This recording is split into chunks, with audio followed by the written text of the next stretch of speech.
to answer questions on what you hear. There will be time for you to read the instructions and questions, and you will have a chance to check your work. All the recordings will be played once only.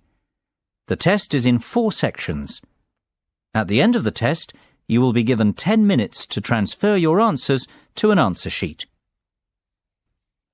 Now turn to Section 1. Section 1. You will hear a telephone conversation between a customer and an overseas shipping agent. First, you have some time to look at questions 1 to 8.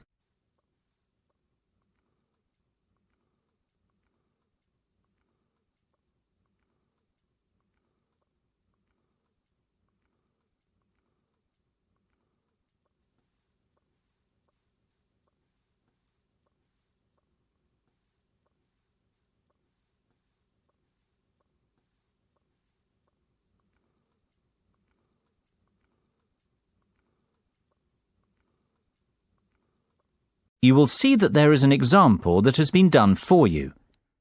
On this occasion only, the conversation relating to this will be played first. Good afternoon, Denham's Shipping. How can I be of service? Well, I wish to inquire about sending a container of personal items from the UK to Ireland. The customer wants to send his container to Ireland, so the country of destination is Ireland. You should answer the questions as you listen, because you will not hear the recording a second time. Listen carefully and answer questions 1 to 8. Good afternoon, Denham's Shipping. How can I be of service? Well, I wish to inquire about sending a container of personal items from the UK to Ireland. No problem. Would you like me to give you an estimate of the cost? Yes, please. Well, first of all, may I take your details? Of course. My name's Tim Lafferty. Could you spell your surname for me, please, Tim? Yes, it's Lafferty. L-A-F-F-E-R-T-Y. Thank you, Tim. Now, where would you like us to pick your container up from? My university, if possible. OK. Let me make a note of the address. It's Abbeyfield University. Is that Abbeyfield?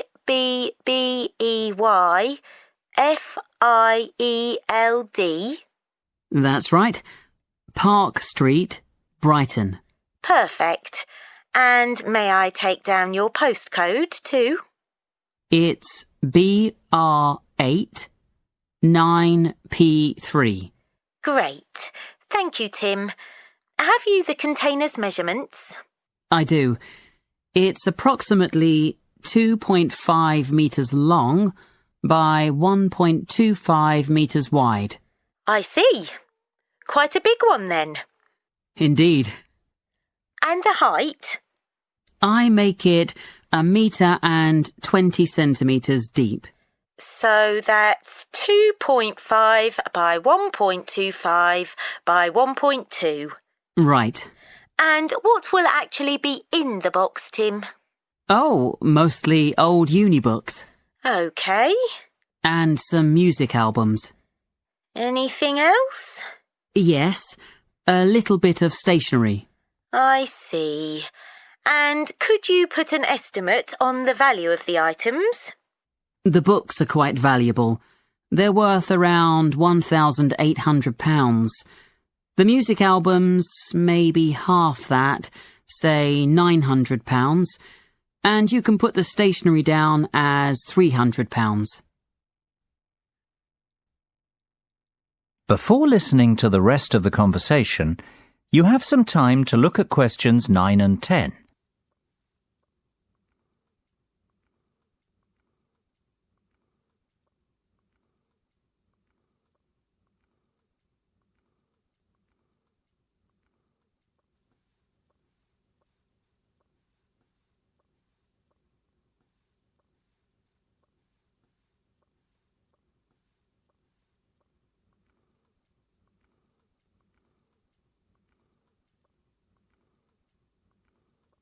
Now listen and answer questions 9 and 10.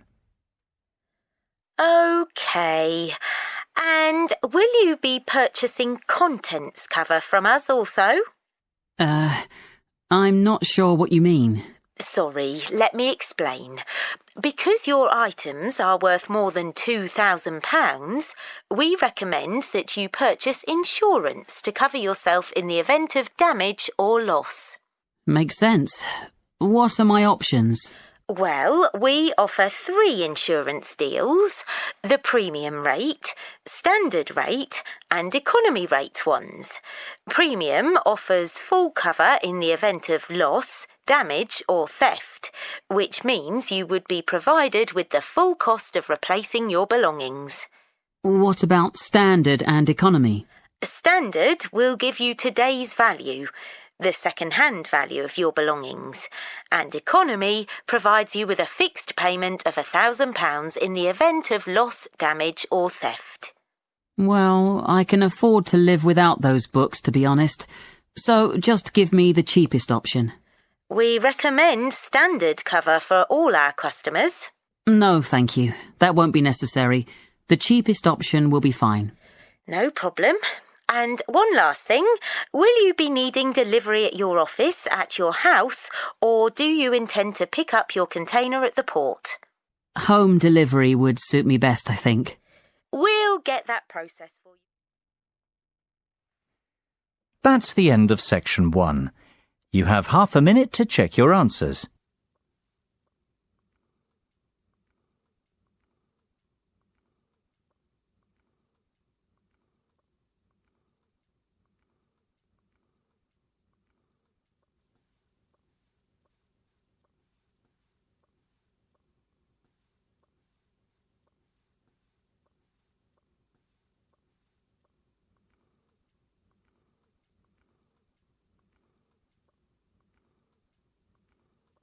Now turn to section 2.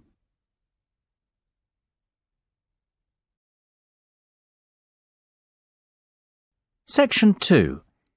You will hear a tour guide talking to her tour group. First, you will have time to look at questions 11 to 15.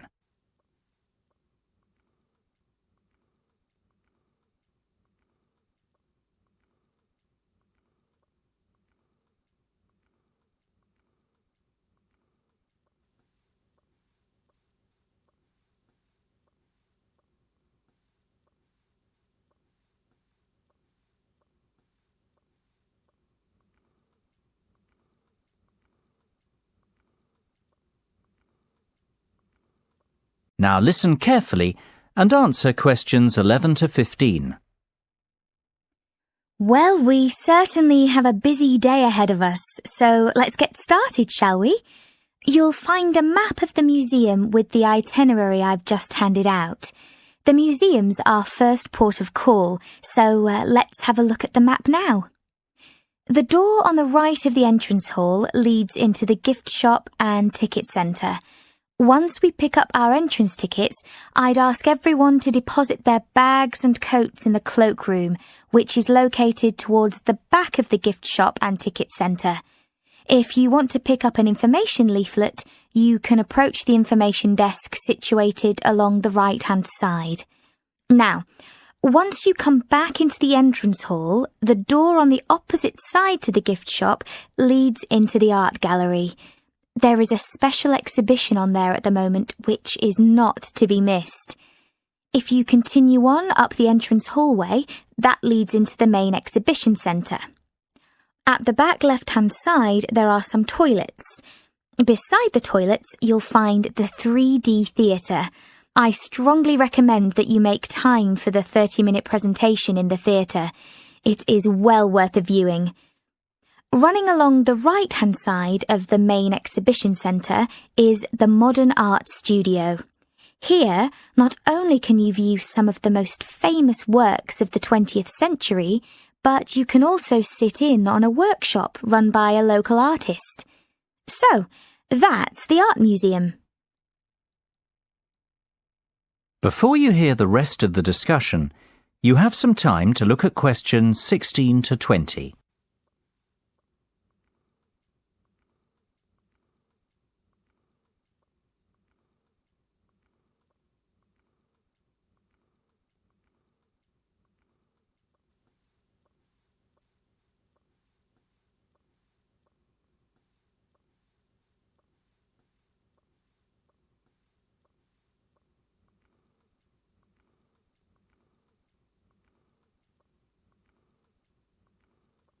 Now listen and answer questions 16 to 20. Next on the itinerary is the aquarium. Depending on how long we spend at the museum, we might have to give this one a miss. It's not what I'd call a highlight of the day, but it would be a shame if we didn't get to see it, as it's en route to the Solheim Country Club, where we're booked in for lunch at 1 o'clock. Originally, we had planned to stop off at the Milltown Winery afterwards, but we've had to scrap that plan. Otherwise, we'd never get to the zoological gardens before closing time. We have pre-booked the gardens and must be there by 2:30, so no dilly-dallying please after lunch. Straight back onto the bus.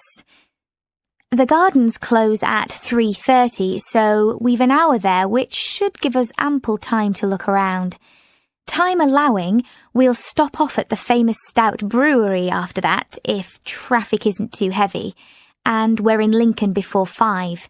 If not, we'll head straight for the National Concert Hall, where you're in for a real treat of an evening, with a performance from the world-renowned cellist, Andrei Borovsky. We have to be in our seats by 6:30 sharp.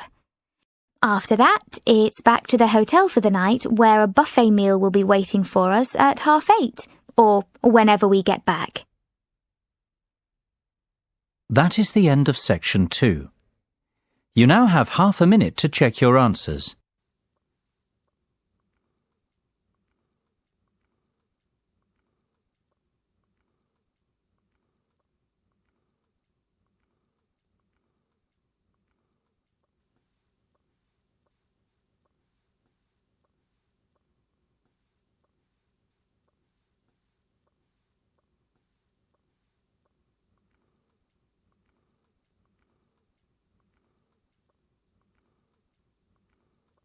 Now turn to section 3.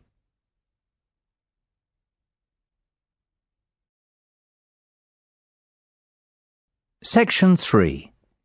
You will hear a discussion between 2 design students and their tutor on a practical assignment. First, you have some time to look at questions 21 to 25.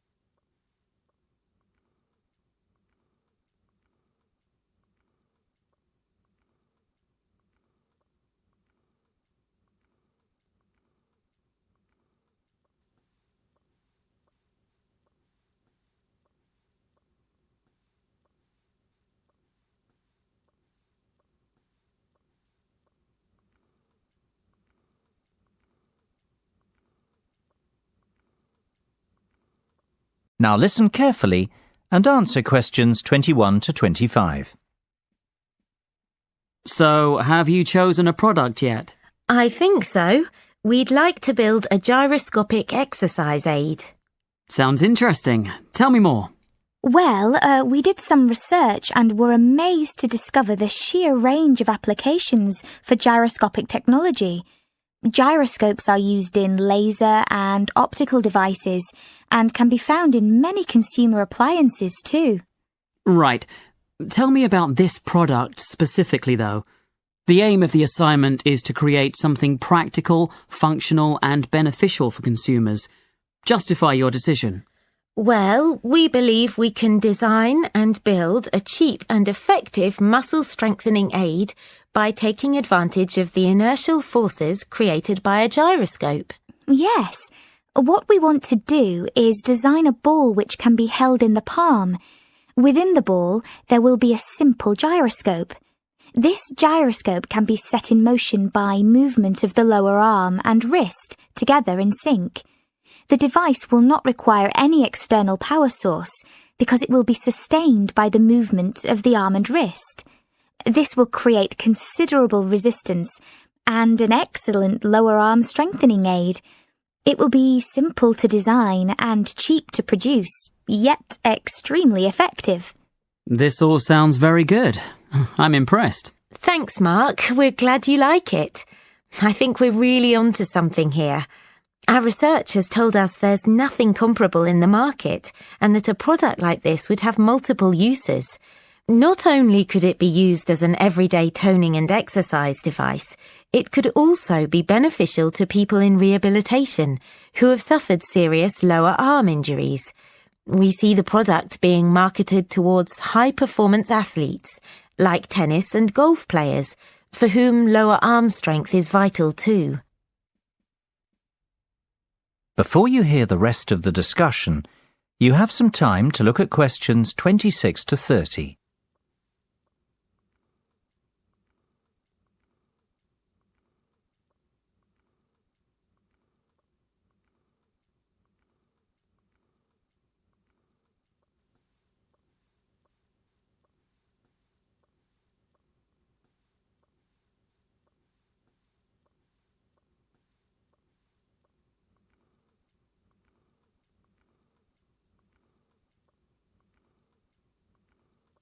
Now listen and answer questions 26 to 30. I've heard enough to give your project the go-ahead. Now, let's talk costs. Right. Well, we estimate that around £3,000 will be required for product development. You mean to build the prototype? Exactly. And we'll need half that again to carry out some product testing. And what's your timeline for the project? The prototype should be ready a fortnight after work on the design starts, and we'll need another 6 weeks for testing. We want to enlist the help of 15 people to test the prototype. Ideally, we want 5 professional athletes to try it out, 5 recovery patients, and the remainder of the subjects will be gym members, our 3 target markets. Okay. Well, you have a lot of work to do, but you've certainly made a good start. Let's meet again on Monday to get the ball rolling. That is the end of section 3. You now have half a minute to check your answers.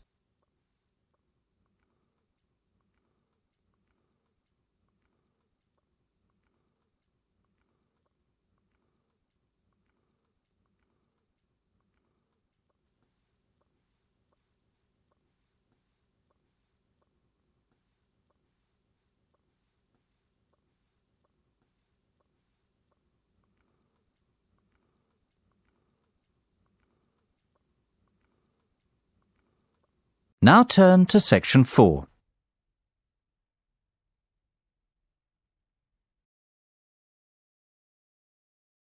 Section 4. You will hear part of a lecture about public speaking.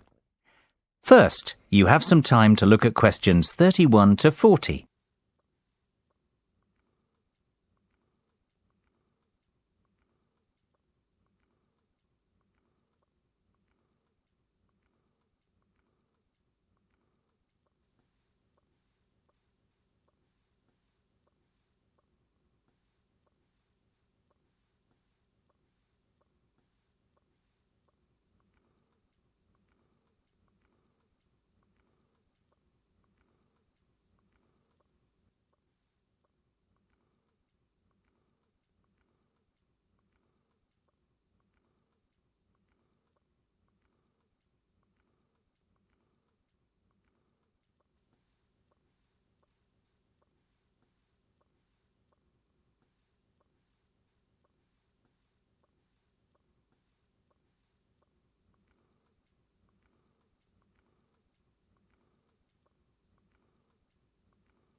Now listen carefully and answer questions 31 to 40.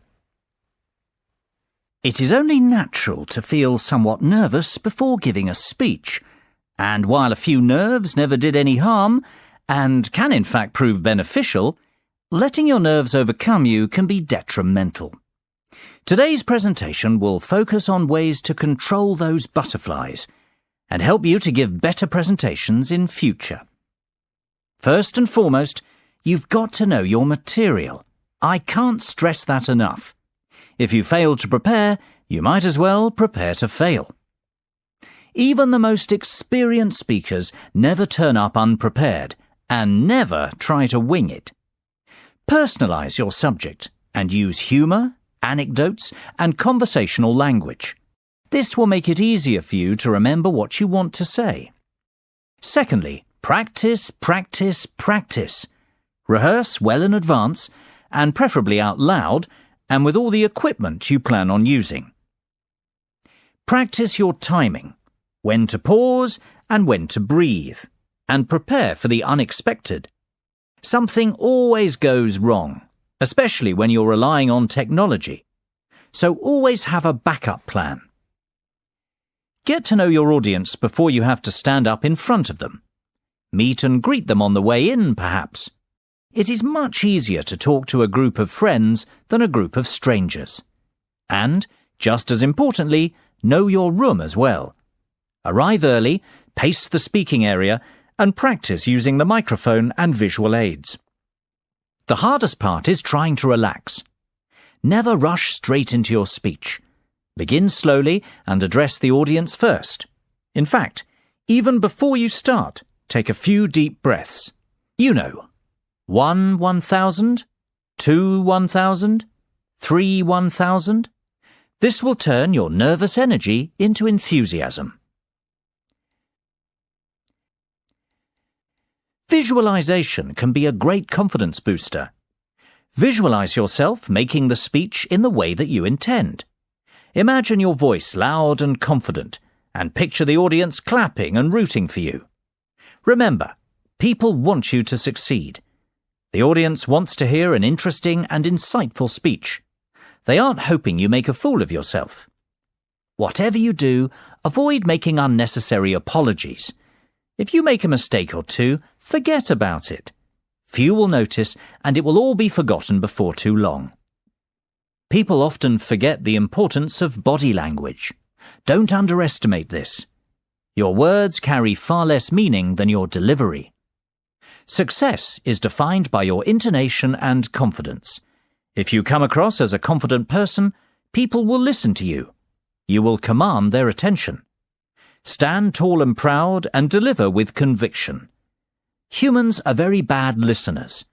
We remember less than 25% of what is said and place far more emphasis on how it is said.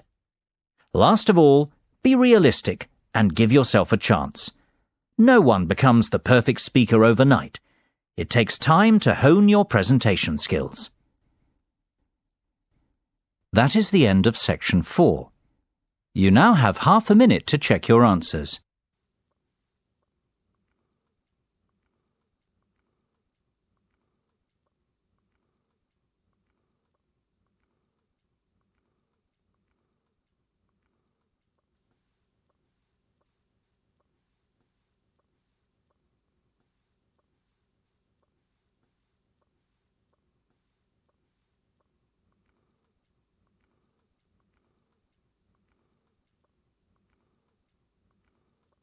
That is the end of the listening test. In the IELTS test, you would now have 10 minutes to transfer your answers to the listening answer sheet.